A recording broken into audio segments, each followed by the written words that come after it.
Yep, there's just a little bit of Bondo back there. I've been grinding on that with a 40 grit flapper disc for probably 20-25 minutes. Got some more holes here I'll have to weld up.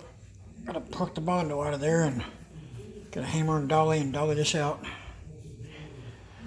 You'll have a lot less filler in it.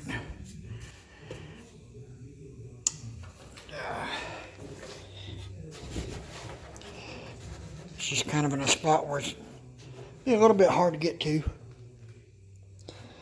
I mean, if a guy wanted to, he could cut that brace out, hammer and dolly it, and put the brace back in it, but I don't know if I'll go through that much trouble. I'll see if I can get her dollied out without doing all that.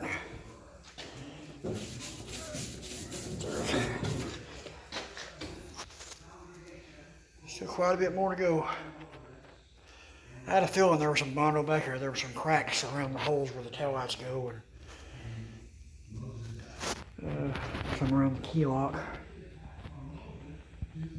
Oh. Can't really tell there's so much dust everywhere, but I've got most of all the trunk jams cleaned out. Got all the old rubber gasket cleaned out of there. This area right here, it's all bent up. It looks like someone over the years may have stuck something in there trying to pry the trunk open, because it's not all beat up out here, but it's bent up in there and across the top right there. So I figure that's what they were doing. They're trying to pry the trunk open.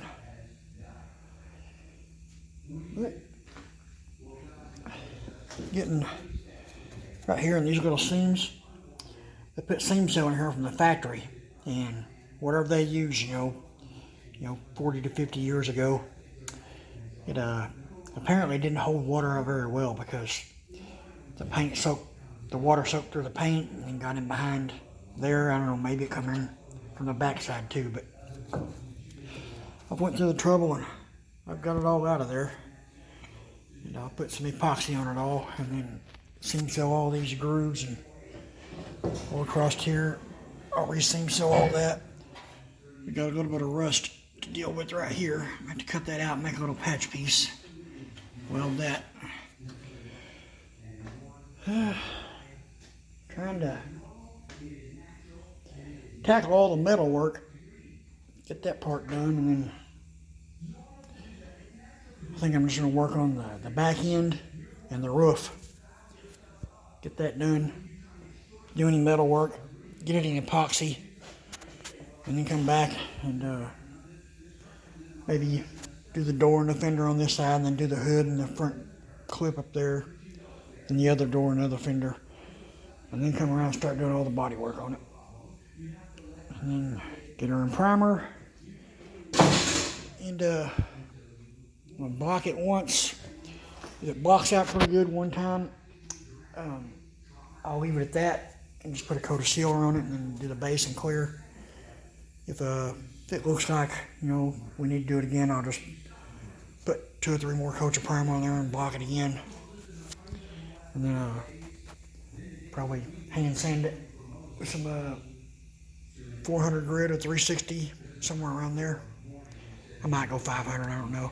I don't like to go finer than 500, because in my opinion them scratches are so fine that if a rock hits it, the paint chips easy, and then once it chips, it starts peeling. So at the body shops they use 320 grit. That's at least that's what they did 20 years ago when I worked for other people. I've been doing this for myself off and on for 20 years now.